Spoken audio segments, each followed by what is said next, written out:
welcome to China Money Podcast. I'm your host Nina Xiang. I hope every one of you had a great New Year's and great holidays. Here at China Money Podcast, our New Year's resolution is to make this podcast even better with great content, more diverse and more insightful, and make this podcast your essential China information source. And of course, we cannot do this without your support, so please do go to our website at chinamoneypodcast.com. You can also support us at a number of our social media websites, like our Facebook page, and also go to our Twitter. You can tweet us at ChinaMoneyPod. You could also go to our iTunes page, give us a review, and give us a rating. That would be really helpful. So today I'm talking to Philip Cunningham, an author of several books on Asia, and he's also a visiting fellow at Cornell University. I'm talking to him on campus here in Ithaca, New York. Before we go into today's podcast, I'd like to recommend Phil's latest book, Tiananmen Moon: Inside the Chinese Student Uprising of 1989. It's published on its 20th anniversary in 2009 and recounts his first-hand day-to-day experience of that memorable but tragic movement. A very unique perspective and awesome read. If you want to learn more about 1989, this is a book for you. So Philip, you first went to China in 1983 as a student, and since then you have had a front seat observing China's changes. And we're in 2012. China is going to welcome its next generation of leaders, the so-called fifth generation of leaders headed by Xi Jinping. What do you think people should expect from this new leadership, and where is he likely to take China to?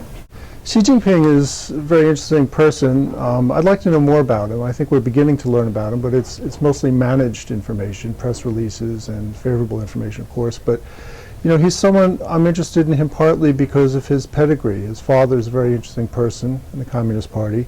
The elder Xi was a mentor to Hu Jintao and some of the current generation leadership, and I think that helps explain why someone like Xi Jinping might prove a smooth transition, because you have the son of the mentor of the current leader moving into the shoes of the current leader. So tell us a little bit more about Xi Jinping. What I found really interesting is that in the early 90s, and in 1989 to be specific, he spoke out against the crackdown, against the use of military force in Tiananmen Square. And there were very few Chinese leaders willing to do that. I suppose Zhao Ziyang might be one of the others that comes to mind. And I think this is very enigmatic and interesting that this man's son is now likely to be the next leader of China. So does this mean Xi Jinping will be a more principled or even more pro-democracy leader? This we don't know. That's my question, and that's what I'd like to find out. But I think if we understand the kind of rules of the game in China today, is even if he were to feel that way, and let's say perhaps he does, he can't express that. He can't play his hand just now. He has to consolidate power. He has to wait till some of the old guard who got on the wrong side of history in 1989, wait till they pass from the scene perhaps. But I think it's promising in the very least that he's going to be aware of this incident and this hole in this black hole in China's modern history, this huge incident that nobody can talk about. To think that his own father took a very strong position on it, took a position on the side of the people, and took a position on the right side of history, to use a cliche. I think that's encouraging to think that the next leader of China will have at least some sensitivity to that through his own family connections. This past year, 2011, we've seen lots of protests around the world. And within China, we see an increasing number of protests and uprisings and riots against corruptions and other causes.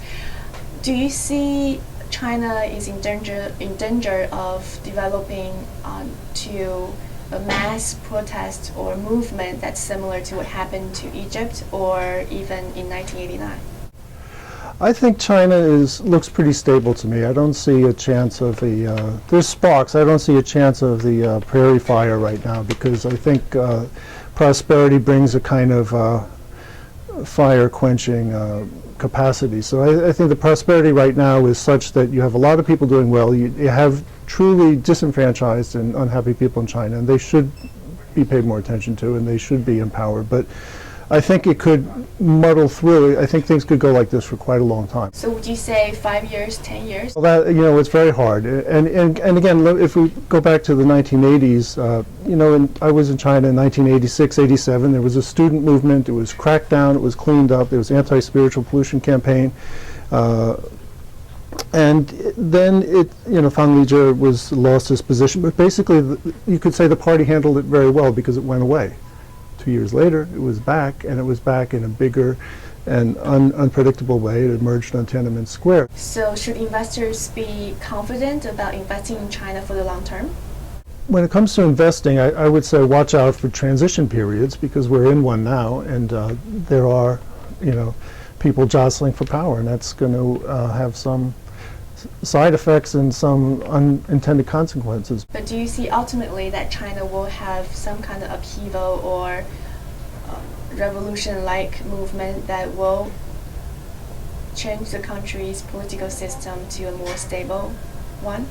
In the abstract, you could say, yeah, I wish that would happen. But if you look at something as it's happening before our eyes in Egypt, you can see the upheavals are not always capable of delivering a beneficial deal for society as a whole. I mean, upheavals could just put society, could create a civil war situation like you have in Syria, or it could create a situation where the military takes power like in Egypt, or a situation like Libya where foreign powers come in and bomb the country back to the Stone Age, and then they claim that one faction won.